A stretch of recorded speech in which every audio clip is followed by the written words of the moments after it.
Welcome to The Explainer. Today, we're diving deep into the world of audit and assurance. We're going to follow the entire auditor's journey, from the very beginning of their mission all the way to that final verdict. Let's break this whole thing down into a clear, step-by-step guide. All right, let's kick things off with the big one, right? Because this single question, it's really the heart of an auditor's entire job. It's so much more than just looking at numbers on a page. It's about figuring out if the story a company is telling the world about its financial health is actually true. And believe me, that is a massive responsibility. So, before we jump into the nitty-gritty detective work, we've got to get one thing straight. What is the mission here? A lot of people think auditors are just there to catch criminals. And yeah, sometimes that happens, but it's not their main job. Their real goal is much bigger. It's about providing trust and confidence for anyone who needs to rely on that company's financial story. Okay, I know. That's the official, super formal definition. Sounds a bit like a textbook, right? But let's break it down. What it really means is that an independent expert, that's our auditor, comes in, gathers a bunch of evidence, and then gives their professional opinion. And that opinion, it's all about helping everyone else, investors, banks, you name it, feel way more confident that the information they're seeing is actually reliable. And every single one of these engagements has this classic three-party relationship. Think of it like a triangle. On one corner, you've got the company's management. They're the ones putting the financial statements together. On the other corner, you have the users, investors, banks, whoever, and they need to rely on that info.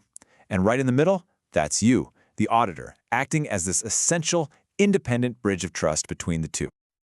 All right, now for the fun part, the investigation. See, a smart audit doesn't start with checking every single transaction. Can you imagine? That'd be impossible. Instead, a good auditor acts like a detective. They start by surveying the scene, looking for clues, and figuring out where things are most likely to be wrong.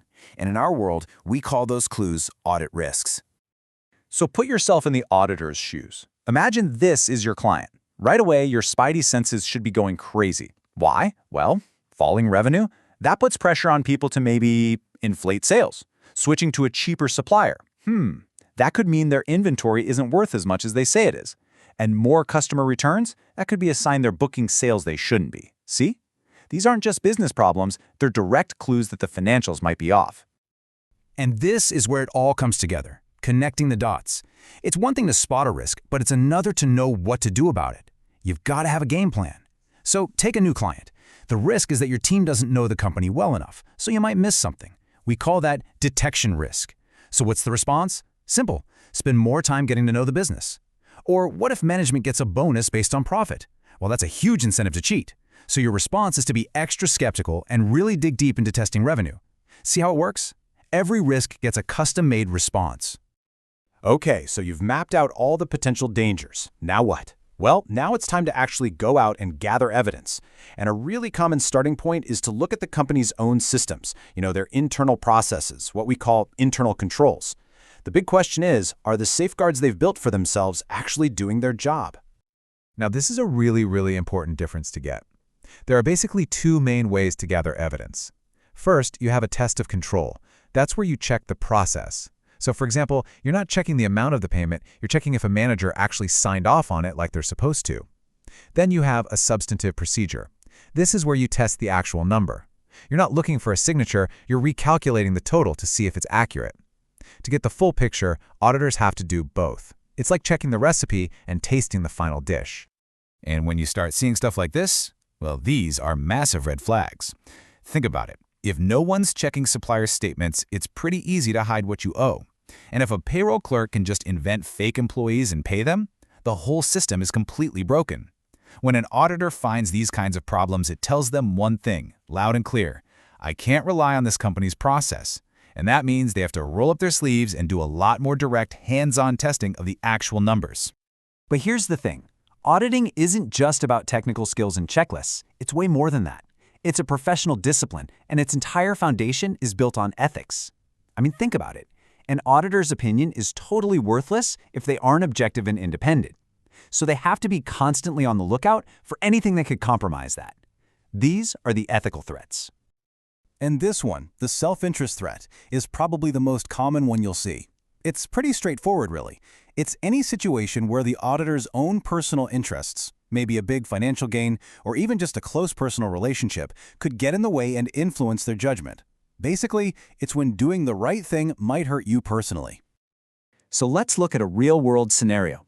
Imagine your firm gets more than 15% of its entire income from just one client, and this has been going on for 2 years straight. Now, what happens if you find a really big problem during their audit? Are you going to be brave and issue a bad report? Or are you going to be a little hesitant, maybe even scared, because you know you could lose that massive client and all that money? That pressure right there is a textbook self-interest threat. So the threat is obvious, right? It's a huge risk to your objectivity because you're so dependent on that fee. It would be so tempting to just keep the client happy instead of reporting the hard truth. So, with all that pressure, what's the firm supposed to do?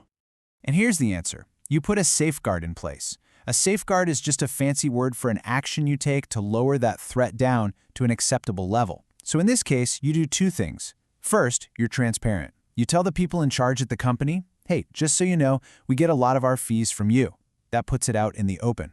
And second, you bring in an outsider, another accountant, to review your work before or after the report goes out.